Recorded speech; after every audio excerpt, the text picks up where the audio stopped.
Hello everyone. Last class में हमने इस चैप्टर में पढ़ा था कि फोर्स क्या होता है, उनके टाइप्स क्या होते हैं, उनके इफ़ेक्ट्स के बारे में भी चीज़ें हमने सीखी थी। तो इस चैप्टर का नाम, जैसा कि आप जान रहे हैं, कि है फोर्स एंड प्रेशर।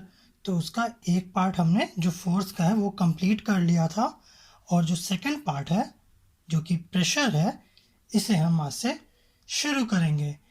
इसमें भी जैसे हमने फोर्स को डिटेल में पढ़ा था, उनके इफेक्ट और टाइप्स के बारे में, वैसे ही हम प्रेशर को भी बिल्कुल डिटेल में पढ़ेंगे कि प्रेशर क्या होता है, यूनिट्स क्या होती हैं, किन किन मटेरियल्स में कैसे कैसे प्रेशर्स हमें देखने को मिलते हैं। ये सारी चीज़ें हम प्रेशर वाले टॉपिक पे कवर करेंगे। तो जैसा कि हमने फोर्स में देखा था कि फोर्स कोई क्वांटिटी है, कोई ऐसी चीज़ है जो किसी ऑब्जेक्ट को मोशन में लाती है या लाने की कोशिश करती है। उसी तरह ये जो प्रेशर है, अगर आप ये कहें कि प्रेशर जो है वो फोर्स का इफेक्ट है तो गलत नहीं होगा।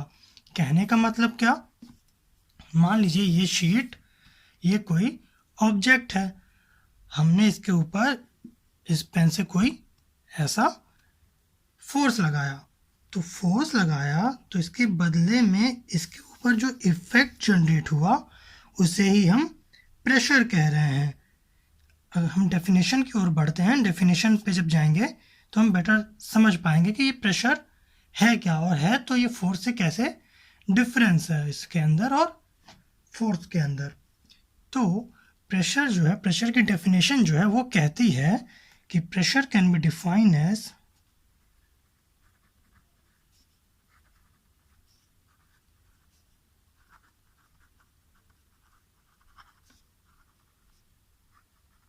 the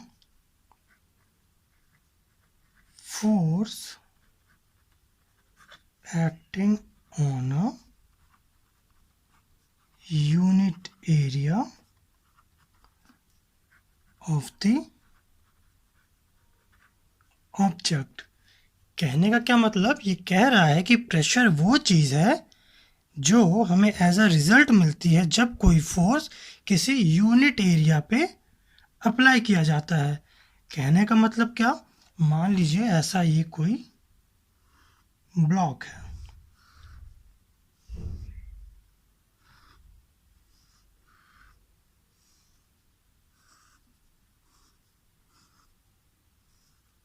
हम समझ लेते हैं ये कोई ब्लॉक है और इसका ये टॉप सरफेस अभी हम कंसीडर कर रहे हैं, मतलब सारी एक्टिविटी हम इसके ऊपर परफॉर्म करने वाले हैं।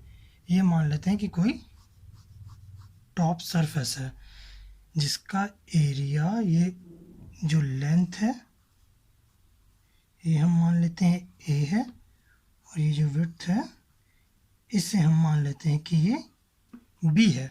तो इस केस में ये टॉप का एरिया है, टॉप का जो सरफेस है उसका एरिया क्या हो जाएगा, एरिया हम जानते हैं कि लेंथ इनटू विड्थ होता है, यही ऊपर वाली सरफेस का एरिया होगा। ठीक, तो अगर इस पर हम कोई फोर्स अप्लाई कर रहे हैं, आप पिछली क्लास को रिकॉल करेंगे तो आप समझ पाएंगे कि फोर्स को हम न्यूटन में मेज़र कर रहे थे।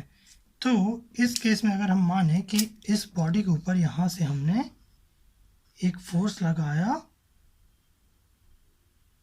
मान लेते हैं 10 न्यूटन्स का, 10 न्यूटन का कोई फोर्स हमने इस सरफेस पे लगाया, तो ये जो प्रेशर है वो प्रेशर क्या होगा, ये कह रहा है कि प्रेशर वो होगा, इस केस में जो प्रेशर होगा वो कितना न्यूटन का फोर्स लगाया गया और किस एरिया पे लगाया गया, कितने एरिया पे लगाया गया।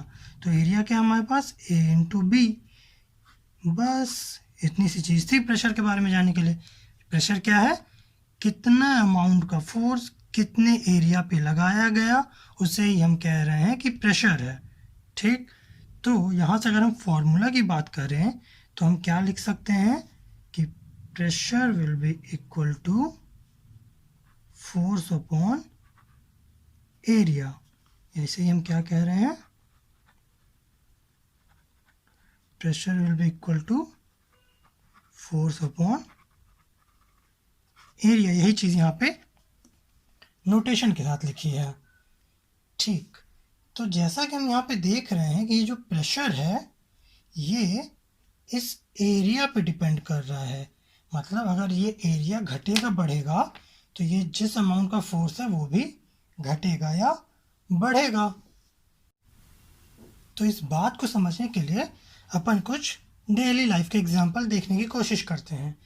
आप सभी ने कभी ना कभी ड्रिलिंग मशीन ज़रूर देखी होगी, जिसे हम दीवारों में ड्रिल करने के लिए या किसी भी जगह पे ड्रिल करने के लिए यूज़ में लाते हैं। वो ड्रिल मशीन किस तरीके की होती है? कुछ उसका साइज शेप जो होता है वो एक गन की तरीके का होता है।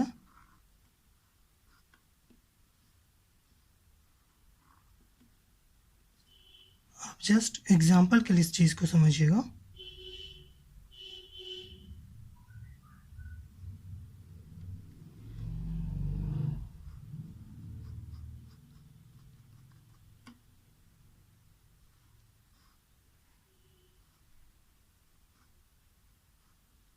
मान लीजिए ऐसी कोई ड्रिलिंग मशीन है, सिर्फ समझने के लिए चीज़ है। तो आपने देखा होगा कि जब हमें कहीं पे ड्रिल करना होता है तो हम बिल्कुल फाइन साइज़ का कोई ड्रिलिंग टूल यूज़ करते हैं और उसे दीवार पे पॉइंट करते हैं तो ये उस पर होल कर देता है। आप अज्यूम करिए अगर इस ड्रिल के टूल की साइज़ खूब मोटी हो, मतलब किसी एक मोटे से पाइप के साइज़ का, तो क्या होल कर पाएगा? तो यहाँ पे हम क्या समझ पा रहे हैं कि ये जो ड्रिलिंग टूल का साइज़ है ये बिल्कुल छोटा है, शार्प है। शार्प है मतलब कम एरिया ये कंज्यूम कर रहा है। अगर इसी ड्रिलिंग पाइप का साइज़ मान लीजिए ऐसा कुछ होता, ऐसा कुछ ये साइज़ होता, और फिर हमें दीवार पे ड्रिल करना होता, तो क्या ये इतना इफेक्टिवली ड्रिल कर पाता? मुश्किल होती, करता लेकिन जैसा हमें चाहिए वैसा नहीं होता और ज़्यादा मेहनत लगती। तो इस केस में हम क्या देख पा रहे हैं, अब ये ड्रिलिंग मशीन तो चाहे हम ये छोटा वाला ड्रिलिंग टूल यूज़ करें चाहे ये बड़ा वाला, उस पर फोर्स तो सेम अमाउंट का ही अप्लाई करेगा।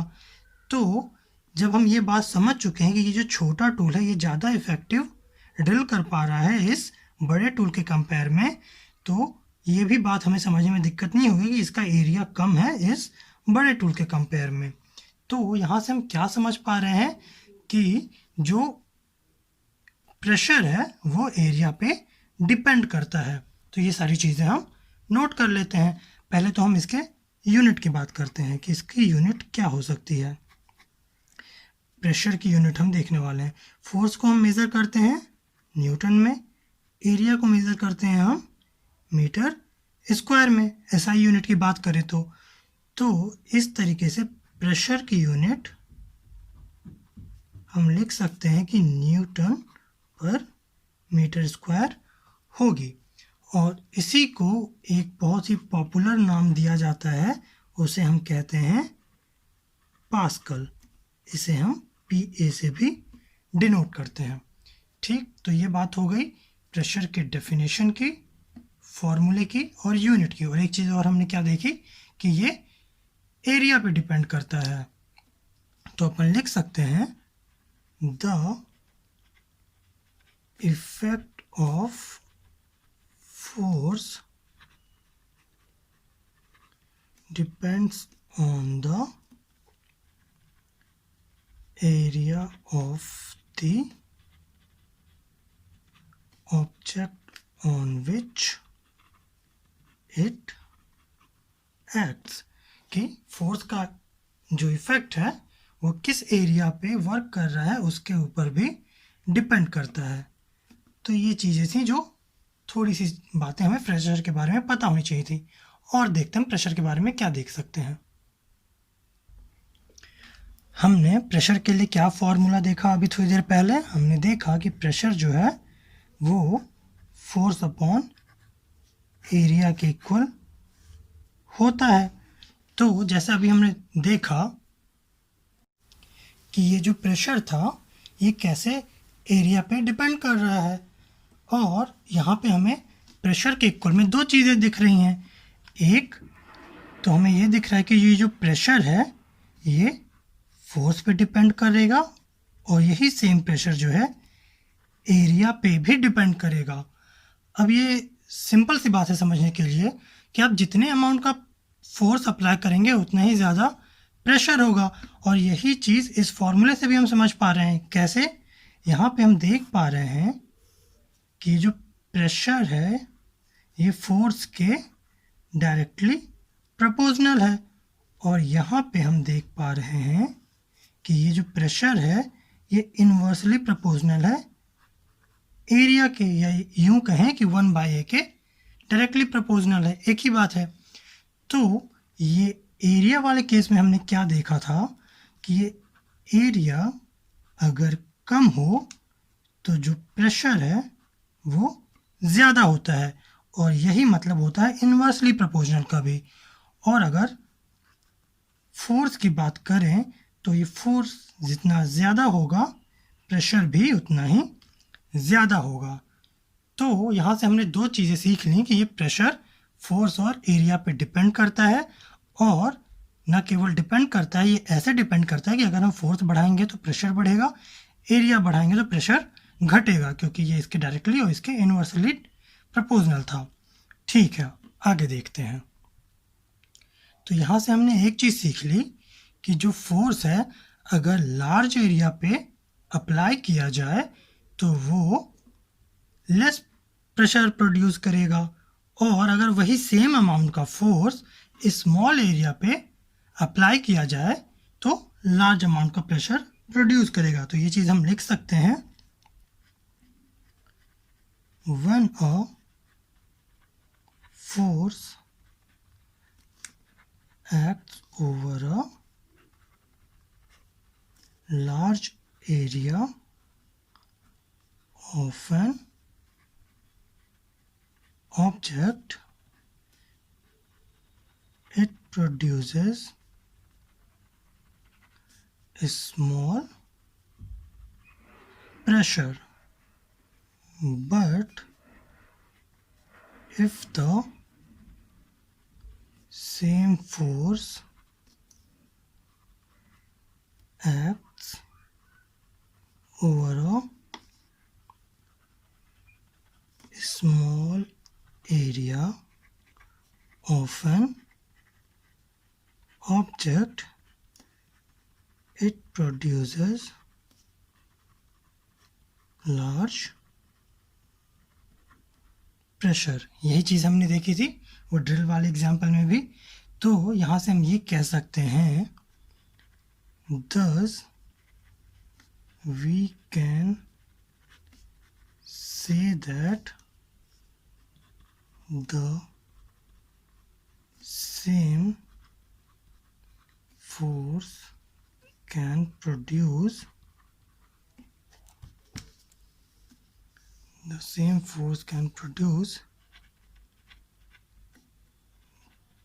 different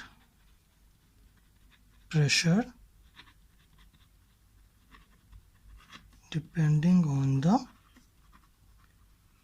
area over which it acts।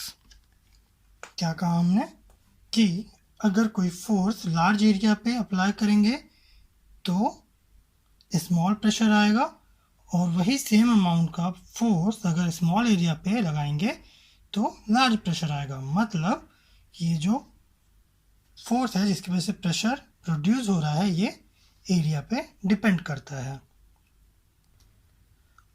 अब यही जो हमने पढ़ा कि कैसे प्रेशर जो है एरिया पे डिपेंड करता है, तो इन चीज़ों को समझने के लिए कुछ एग्जांपल्स हम देखते हैं जिससे हम इजीली समझ पाएंगे।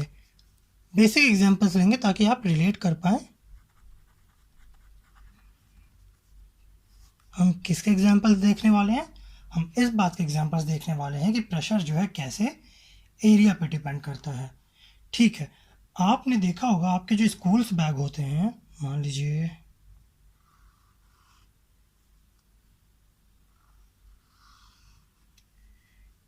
ये आपका कोई स्कूल बैग है, इस साइड से हम देख रहे हैं ये कोई स्कूल बैग है, ये आपका जिपर है, ये आपकी मान लीजिए बॉटल्स रखने की जगह है, ऐसी कुछ चीज़ है, ये ओपनिंग है। तो आपने देखा होगा इस बैग पे यहाँ पे आपके दो स्ट्रैप्स लगे होते हैं जिन्हें आप शोल्डर पे टैग कर लेते हैं। अगर इन्हें हम सामने से देखें तो ये कुछ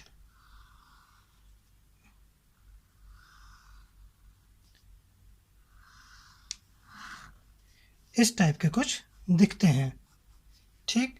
तो आपने देखा होगा कि ये जो होते हैं इनकी विड्थ थोड़ी नॉर्मल से ज़्यादा ही रखी होती है। ऐसा क्यों? क्योंकि जैसा कि हमने पढ़ा कि ये एरिया पे डिपेंड करता है। अगर ये स्ट्रिप्स जिसे आप शोल्डर पे टैग कर रहे हैं वो अगर हम बिल्कुल ऐसी बारीक पतली सी रखें तो हमने क्या देखा अभी कि जो प्रेशर है वो फोर्स अपॉन एरिया होता है। यहाँ पे एरिया हो गया बिल्कुल कम तो प्रेशर हो जाएगा बहुत ज़्यादा, तो आपके शोल्डर्स पे इसकी वजह से पेन होगा या शोल्डर पे बहुत ही excessive amount of pressure apply करेगा जो आपको डिस्कम्फर्ट फील करा सकता है। तो इस वजह से आप इसे ईजिली कैरी कर सकें, ये जो स्ट्रैप्स होते हैं इनकी विड्थ नॉर्मल से थोड़ी सी ज़्यादा होती है या ज़्यादा होनी चाहिए। तो एक एग्जांपल हम क्या देख सकते हैं कि school bags have wide straps. एक तो हमने ये देखा, अब हम एक और चीज़ देखने की कोशिश करते हैं। आपने देखा होगा मान लीजिए कोई एक नाइफ है,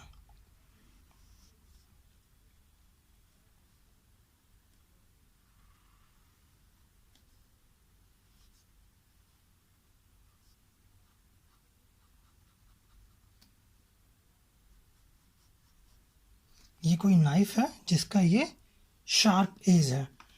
तो इस एज से जब आप कोई चीज़ कट करने की कोशिश करते हैं, मान लीजिए कोई फ्रूट है, पोटैटो, कुछ भी कोई चीज़ है जिसे आपको कट करना है, तो अगर ये एज शार्प होती है तो आप देखते हैं ये ईजिली इसे दो पार्ट में कट कर देता है।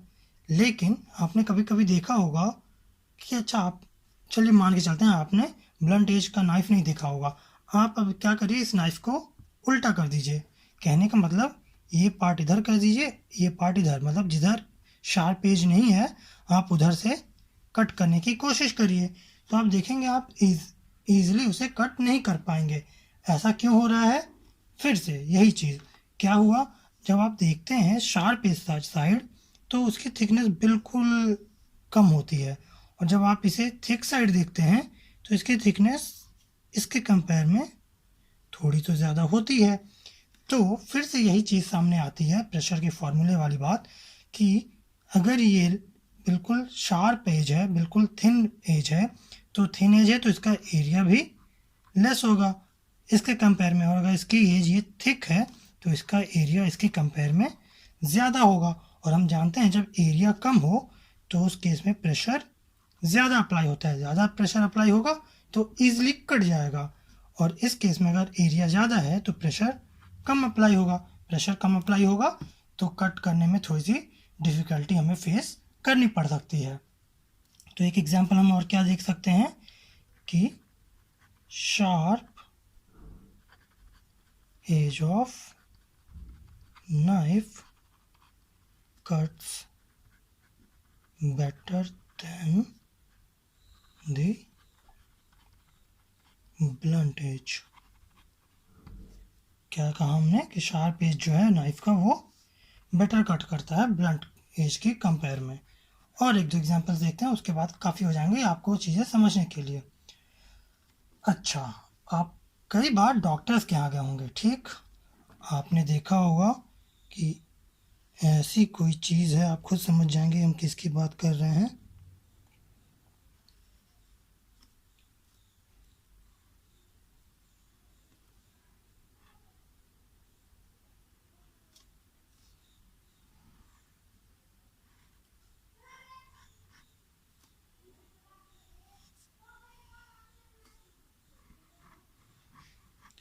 ऐसी कोई चीज़ है जिसके अंदर डॉक्टर, जिसे हम सिरिंज कह रहे हैं, इंजेक्शन जिसे हम इंजेक्ट कर रहे हैं कोई भी मेडिसिन अपनी बॉडी के अंदर, तो आपने देखा होगा ये भी तो कम एरिया ही कंपेयर में है इस बॉडी के, तो क्या डॉक्टर ये सीधे सिरिंज में मेडिसिन भरता है और क्या हमें बॉडी में इंजेक्ट कर पाता है? नहीं, इसके लिए वो क्या करता है, एक और बिल्कुल निडल यूज़ करता है जो बिल्कुल एक बारीक सी होती है। और इसमें एक होल होता है, तो यहाँ से वो मेडिसिन को इसमें सक कर पाता है और फिर इस पार्ट को हमारे बॉडी के अंदर इंजेक्ट करता है। सोचिए अगर इसकी जगह वो कोई इतनी मोटी सी नीडल यूज़ करे तो क्या हमारे बॉडी के अंदर इंजेक्ट हो पाएगी? इंजेक्ट होगी, लेकिन कितना फोर्स लगाना पड़ेगा और कितने टिश्यू डैमेज होंगे इसकी कोई गिनती अपन कर नहीं पाएंगे। तो बेटर क्या है कि कम फोर्स लगा के बिल्कुल ईजिली काम हो जाए।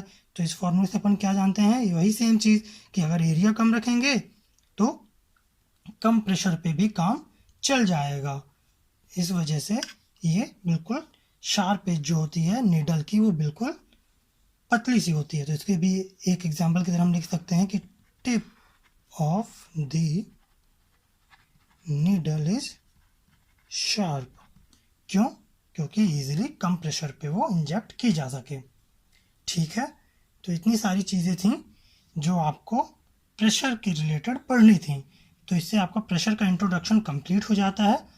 अगली क्लास में हम पढ़ेंगे कि लिक्विड्स के अंदर प्रेशर कैसे एग्जर्ट होता है, गैसेस के अंदर कैसे प्रेशर हम फील कर सकते हैं। ये सारी चीज़ें बच जाती हैं जो हम आगे की क्लास में कंप्लीट करेंगे। अभी के लिए आप इतनी चीज़ों को रिवाइज करिएगा। ये इंट्रोडक्शन पार्ट था प्रेशर का। आगे हम प्रेशर कैसे लिक्विड में काम करता है ये सारी चीज़ें देखेंगे। ठीक है, फिर आज हम इतना ही रखते हैं। आप इसे अच्छे से रिवाइज कर लीजिएगा। ठीक है, ओके।